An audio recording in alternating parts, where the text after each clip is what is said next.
Hai FLC Family, welcome to FLC YouTube channel. Nama saya Hadi Wirawardana dan saat ini saudara sedang menyaksikan konten untuk FLC Youth, yaitu buat kalian yang masih SMP dan SMA. Jika ada orang tua yang menyaksikan tayangan ini, saudara bisa bagikan kepada anak saudara untuk dapat mendengarkan dan belajar sesuatu.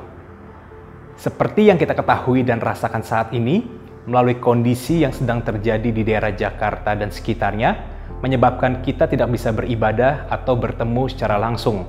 Saya percaya hal ini tidak mengurangi sukacita kita untuk tetap bisa belajar sesuatu hari ini. Pada minggu keempat bulan Maret ini, kita masih membahas tentang tema yang namanya Save the Dead. Nah, sebelum kita mulai pembahasan pada hari ini, mari sama-sama tundukkan kepala, kita berdoa. Tuhan, terima kasih buat hari ini dimanapun kami berada menyaksikan video ini.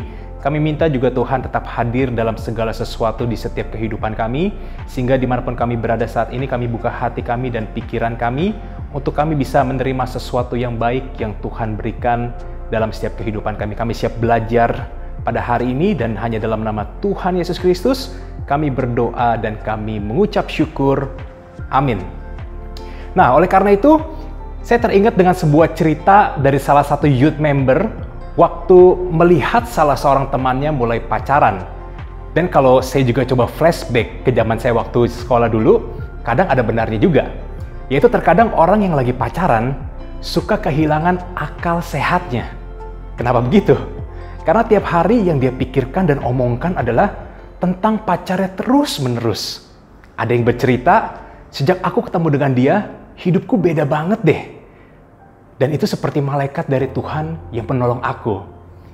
Ada juga yang sampai berkata bahwa banyak orang yang pacaran pada masa sekolah, hubungannya hanya sampai di sekolah saja dan tidak berakhir sampai mana-mana.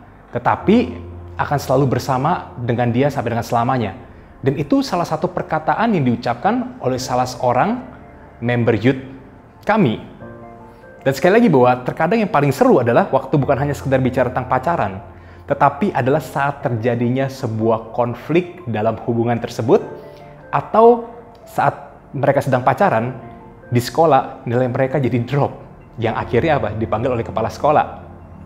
Di awal yang begitu manis, waktu kita mendengarkan ceritanya, tetapi at the end, teman kita malah menyesal gara-gara pacaran. Sebenarnya pacaran itu nggak buruk. Pacaran bisa jadi bagian terbaik dalam perjalanan masa sekolahmu. Yang jadi masalah adalah terkadang pacaran membuat kita tidak dapat melihat dengan jelas, karena di waktu kita tidak dapat melihat sesuatu dengan jelas, kita sedang mengambil keputusan yang salah, yang ujungnya hanyalah penyesalan. Dan yang paling berbahaya adalah ketika kita bisa melihat sesuatu yang buruk bisa terjadi sama orang lain, tetapi kita tidak melihatnya ke dalam diri kita, sangat mudah untuk melihat dan menilai seseorang dalam membuat pilihan yang salah dalam pertemanan. Tetapi ketika hal itu terjadi pada diri kita, tidak semudah itu. Semuanya menjadi tidak jelas. Contohnya, mungkin salah satu teman kamu pacaran dengan seorang yang kamu tahu punya sikap yang buruk. Saat itu kamu tahu bahwa teman kamu sedang membuat keputusan yang salah. Tetapi yang lucunya nih, ketika kamu justru bertemu lalu mulai pacaran dengan seseorang yang punya sikap yang buruk, kamu merasa bahwa situasi yang kamu hadapi berbeda. Dan kamu yakin bahwa kamu dapat mengatasi hal ini dengan baik. Nah, waktu kita mau berteman atau mau mencari pacar, ada pasti banyak kriteria yang kita buat. Seperti, saya nggak mau pacaran dengan orang yang suka bohong. Saya nggak mau pacaran dengan orang yang bisa menjatuhkan saya. Saya nggak mau pacaran dengan orang yang memperlakukan saya tidak baik dan menarik saya dari teman-teman atau tujuan bahkan nilai-nilai yang saya punya. Bukankah hal itu sangat bagus dalam setiap kehidupan kita kalau kita bisa menentukan pacar yang seperti itu? Tetapi ketika kita benar-benar mulai suka atau jatuh cinta pada seseorang, hal itu akan melibatkan perasaan dan emosi kita. Kriteria baik yang di awal kita sudah tetapkan, mau cari orang yang seperti ini atau seperti itu, yang ada malah kita cenderung menjadi lebih sedikit lebih kompromi. Jika ada yang tidak sesuai, kita mungkin bisa berkata bahwa saya bisa mengendalikannya kok. Saya dapat menerima konsekuensinya kalau saya berbuat seperti itu. pandangan yang salah seperti ini yang akhirnya dapat membawa kita ke tempat di mana kita tidak seharusnya berada. Dan akhirnya kita membuat keputusan yang kurang tepat. Hari ini kita akan melihat kisah dari seorang tokoh Alkitab yang sangat luar biasa. Seorang raja Israel yang terkenal, dia adalah Daud. Daud dikenal sebagai pemimpin yang membawa kemenangan yang besar, pemimpin yang hebat, dan orang yang berkenan di hatinya Tuhan. Tetapi dengan segala kehebatannya, Daud juga sama seperti kita. Ia juga melakukan sebuah kesalahan. Nah, di zaman dulu, seharusnya waktu para pasukan maju berperang, sang raja seharusnya juga ikut berperang. Tapi apa yang dilakukan Daud? Mari kita lihat dalam 2 Samuel 11 ayat yang pertama. Pada pergantian tahun, pada waktu raja-raja biasanya maju berperang, maka Daud menyuruh Yoab maju beserta orang-orangnya dan seluruh orang Israel. Mereka memusnahkan Bani Amon dan mengepung kota Raba, sedang Daud sendiri tinggal di Yerusalem. Nah, Daud memutuskan untuk tidak pergi, dan keputusan ini memiliki konsekuensi yang akan terungkap nanti. Dengan memilih untuk tetap di rumah, Daud pada dasarnya mengirimkan pesan ini kepada pasukannya bahwa, "Hei, saya ingin kalian berperang untuk kehormatan saya dan rakyat, tetapi saya tidak mau melakukan hal yang sama." Sementara pasukannya berperang, kalian tahu Daud di mana? Ya, Daud ada di rumah, dan akhirnya ketika pasukan ini menuju sebuah medan pertempuran, tentu saja memakan banyak waktu. Dan sehingga memakan banyak waktu itu, akhirnya Daud cuma di rumah ya nggak ngapa-ngapain. Mungkin kalau dia punya Netflix di rumah, dia akan nonton Netflix. Mungkin kalau dia punya main game, Mobile Legends atau main Free Fire, dia akan main game selama perang itu berlangsung. Jadi ibaratnya seperti kamu lagi menikmati liburan sekolah dan hanya berada di rumah saja. Akhirnya kerjaan kamu ngapain? Ya cuma tidur. Kamu malas keluar karena mungkin cuaca di luar ya sedang hujan ataupun sedang panas banget. Karena ada sebuah nasihat yang berkata seperti ini. Tidak ada sesuatu yang baik terjadi ketika kamu merasa bosan. Sekali lagi, tidak ada sesuatu yang baik terjadi ketika kamu merasa bosan. Dan Daud menjadi contoh nyata dari nasihat itu. Waktu Daud sedang merasa bosan, akhirnya dia ngapain? Karena istananya itu besar, dia berjalan-jalan di area rooftop istananya. Daud tiba-tiba melihat ada seorang wanita, lalu menyuruh seseorang untuk mencari tahu tentangnya. Orang itu tidak hanya memberitahu namanya, tetapi ia meyakinkan Daud siapa ayahnya dan siapa suaminya. Dan saat dirinya dikuasai oleh keinginannya, jadi saat Daud dikuasai oleh keinginannya untuk menginginkan wanita itu, walaupun dia sadar itu salah, lalu Daud membuat beberapa asumsi yang sangat berbahaya. Dia berkata bahwa saya raja, jadinya saya punya aturan. Apa yang saya inginkan gak seburuk itu, dan saya dapat menerima konsekuensinya. Akhirnya Daud menyuruh orang tersebut mengambil Batsheba. Lalu mengandunglah Batsheba.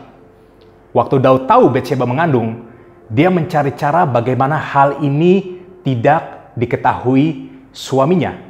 Karena jika sampai tahu, maka Uria, suami Batsheba, pasti akan mencari Daud.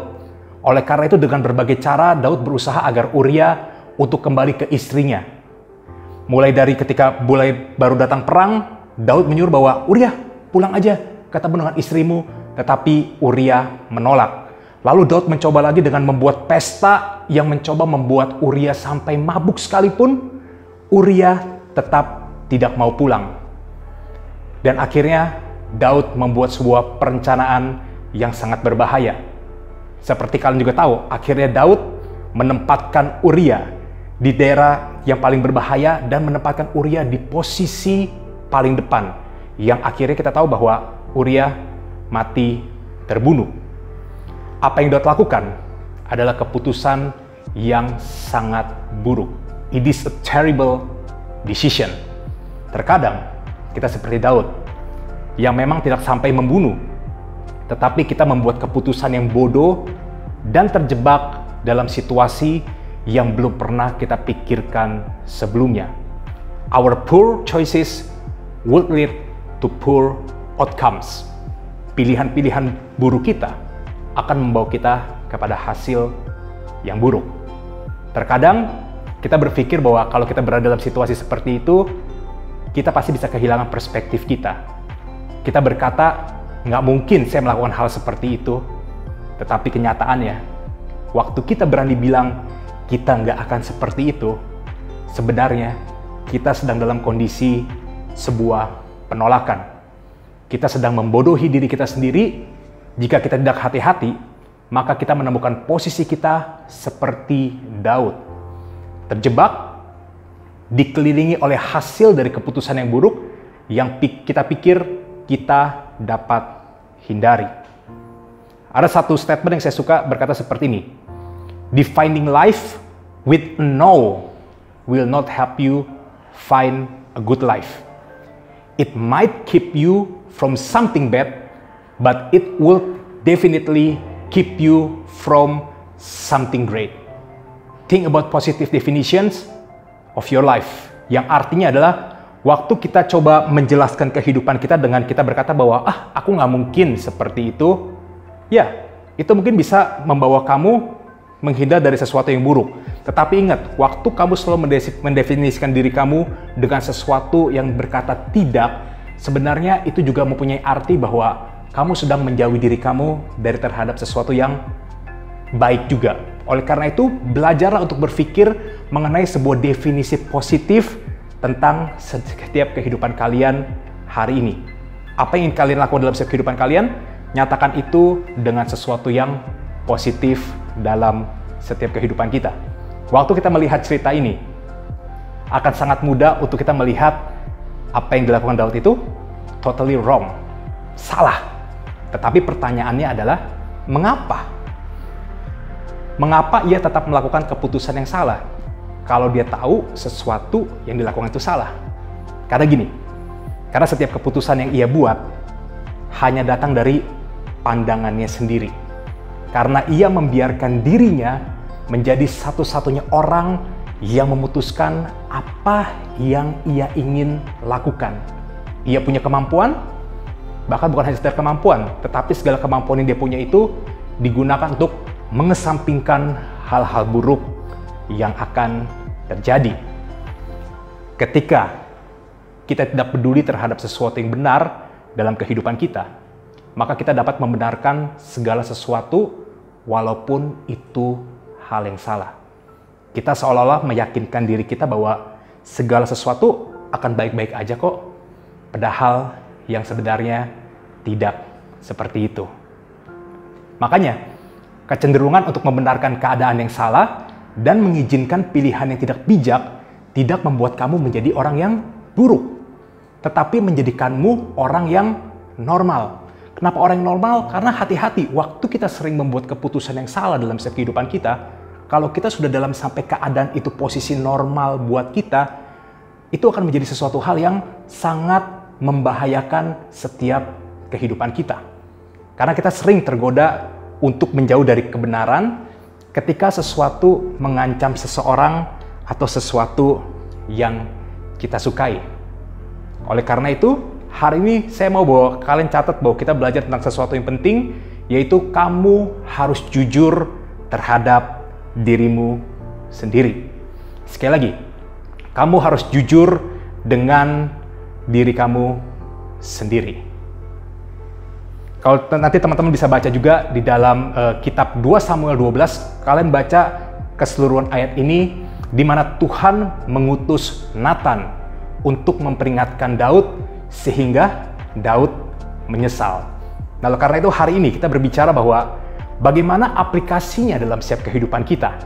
Oleh karena itu, kita perlu seseorang yang bisa berkata jujur dengan kita ketika kita tidak jujur dengan diri kita sendiri. Jadi waktu kita nggak bisa jujur dengan diri kita sendiri, kita harus menemukan seseorang yang tepat untuk kita bisa ngobrol atau kita bisa berbicara, kita bisa menceritakan apa yang sedang kita rasakan. Oleh karena itu ada 3 poin penting yang kalau teman-teman baca dari 2 Samuel 12 ini, yang pertama adalah bicara tentang temukan Nathan dalam hidupmu. Yang artinya adalah kalian perlu menemukan teman-teman yang bijak. Kalau kalian punya SGL, Small Group Leader, kalian bisa ceritakan apa yang kalian alami hari ini tentang hubungan kalian kepada SGL kalian. Jangan pernah takut untuk menceritakan hal itu kepada SGL kalian, atau kalian juga bisa temukan orang-orang dewasa yang kalian percaya, yang kalian tahu bahwa waktu kalian menceritakan apa yang kalian alami, itu bisa membuat diri kalian menjadi lebih baik lagi. Oleh karena itu, temukan orang yang tepat. Temukan Nathan dalam setiap kehidupan kita. Itu yang pertama. Yang kedua, minta mereka untuk membantu kamu melihat area di mana kamu tidak jujur pada diri kamu sendiri. Tentu aja, ini nggak gampang. Ini sulit. Bahkan kadang-kadang waktu kita ingin mengungkapkan sesuatu yang menjadi kelemahan kita, ini menjadi sesuatu yang menakutkan buat diantara kita. Tetapi hari ini, kalau kita pengen pulih, waktu kita pengen kehidupan kita benar-benar diubahkan oleh Tuhan, maka kita harus berani untuk terbuka terhadap sesuatu apapun yang kita alami. Tapi kalian nggak perlu menceritakan segala sesuatu secara detail. Karena apa? Karena waktu kalian menceritakan sesuatu, waktu ada perasaan kalian benar-benar mempercayakan seseorang dalam setiap kehidupan kalian, nanti orang yang kalian percaya akan mengetahui sendiri secara otomatis apa yang sedang kamu hadapi. Jadi intinya adalah jangan malu untuk bercerita. Dan yang ketiga, kuncinya adalah dengarkan mereka. Waktu kamu punya teman, waktu kamu menceritakan masalah kamu juga harus mau mendengarkan apa yang mereka katakan untuk kehidupan kamu. Karena jika kamu sudah menemukan orang yang tepat atau orang yang benar, orang yang terpercaya dan bijak, hal baik yang mereka berikan kepada kamu akan sia-sia jika kamu tidak mendengarkan mereka. Jadi buat keputusan untuk selalu memberi orang yang kamu percaya ini kesempatan untuk mengatakan apa yang mereka lihat, untuk selalu jujur kepada kamu, terutama sesuatu yang mungkin kamu tidak ingin dengar. Karena jika kamu tidak ingin mendengar pemikiran mereka tentang situasi tersebut, ada kemungkinan besar kamu justru perlu mendengarnya. Karena belajar buat hari ini bahwa waktu kita mendengar bukan sesuatu yang kita ingin dengar, yang artinya adalah sesuatu yang menyenangkan hati kita. Tetapi hari ini belajar dari masa muda kalian mendengar sesuatu yang perlu kalian dengar. Kalian harus jujur dengan diri kalian sendiri untuk bisa memiliki pandangan yang jelas tentang siapa diri kamu, hidup kamu, dan tentang pilihan kamu. Dan salah satu cara terbaiknya adalah mengundang seseorang yang akan membantu kamu melihat situasi kamu dengan jujur. At the end, waktu kamu bisa jujur dengan diri kamu sendiri sekarang, hal itu akan menolong kamu dari banyak masalah yang akan timbul nanti. Kamu perlu jujur dengan diri kamu sendiri dan izinkan orang lain juga dapat berkata jujur tentang diri kamu. Sekian dari pembicaraan, bahkan setiap pembagian buat sharing kita buat hari ini. Saya berharap bahwa buat teman-teman yang mendengarkan hari ini, terutama buat teman-teman yang sudah ada di FLC Youth, kalian juga bisa bergabung di setiap grup yang ada hari ini. Kalian juga bisa saling sharing juga di grup masing-masing secara online, dan kalian bisa membahas sesuatu apapun bicara tentang hari ini. Karena saya berharap bahwa apa yang kita terima hari ini bisa berguna buat setiap kehidupan kalian juga. Dan ingat bahwa waktu kita menyampaikan Save the Date sepanjang bulan Maret ini, bukan kita melarang kalian untuk pacaran. Tidak. Tetapi kita sedang membangun fondasi yang kuat, di mana waktu kalian memulai hubungan kalian, atau kalian yang mungkin hari ini belum berencana untuk pacaran, ini menjadi modal yang sangat kuat untuk kalian bisa one day, waktu Tuhan percayakan pasangan dalam kehidupan kalian bisa punya fondasi yang kuat, dan juga fondasi yang tentu saja bisa menopang kehidupan kalian untuk bisa menjalani kehidupan yang sehat bersama dengan siapapun yang Tuhan tempatkan dalam setiap kehidupan kalian. Mari sama-sama kita tundukkan kepala, kita berdoa. Tuhan, terima kasih buat hari ini. Kami boleh mendengar sebagian daripada firman-Mu di tempat ini. Kami berdoa Tuhan, agar apa yang kami terima hari ini, bahkan setiap aplikasi kehidupan yang kami terima hari ini, kami tahu Tuhan, kami perlu jujur terhadap diri kami sendiri kalau kami ingin dipakai Tuhan lebih lagi. Kami tahu Tuhan mungkin kami terbatas, oleh karena itu kami belajar hari ini agar kami bisa menemukan orang yang tepat, yang dimana Tuhan telah tempatkan di sekitar kami untuk kami biar apa Tuhan, biar kami bisa cerita apa yang kami alami hari ini, karena kami mau Tuhan hidup kami nggak gini-gini aja. Kayak mau hidup kami bahkan masa muda kami terus Tuhan pakai bahkan mengembangkan setiap kapasitas kehidupan kami lebih dan lebih lagi.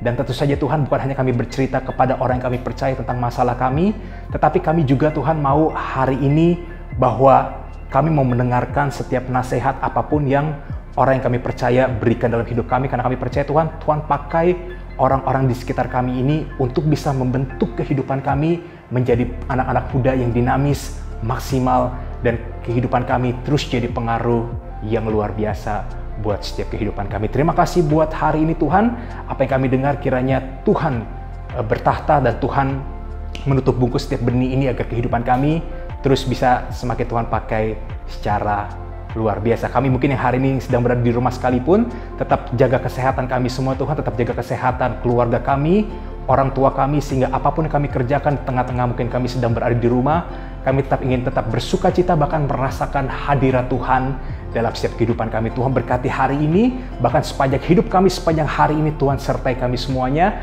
agar kami bisa tetap mengucap syukur, bahkan melakukan yang terbaik di tengah-tengah setiap kondisi apapun yang terjadi dalam setiap kehidupan kami. Kami berdoa buat kota kami Jakarta, kami berdoa buat negeri kami Tuhan Indonesia dan seluruh dunia semuanya. Biarlah hari ini orang-orang yang terinfeksi virus corona semuanya, kami berdoa biarlah Tuhan Engkau yang sanggup menyembuhkan kehidupan mereka semuanya, bahkan melalui setiap apa yang Tuhan sedang izinkan terjadi hari ini, kami akan melihat bahwa sesuatu yang baik pasti Tuhan juga kerjakan melalui setiap situasi yang tidak enak terjadi hari-hari. Terima kasih Tuhan, kami serahkan semua ke dalam tangan Tuhan. Gereja kami Forward Living Church, kami serahkan semua ke dalam tangan Tuhan, karena kami percaya yang terbaik daripada Tuhan. Tuhan pasti berikan buat setiap kehidupan kami dari hari ini sampai dengan selama-lamanya. Dan hanya dalam nama Tuhan Yesus Kristus kami berdoa dan kami mengucap syukur. Amin. Sampai bertemu di FLC YouTube channel berikutnya, dan pastikan bahwa Anda terus online dan ikuti setiap informasi yang ada melalui Instagram atau website gereja. Have a nice day. God bless you. Yesus kekuatan hidupku, perisai di jiwa.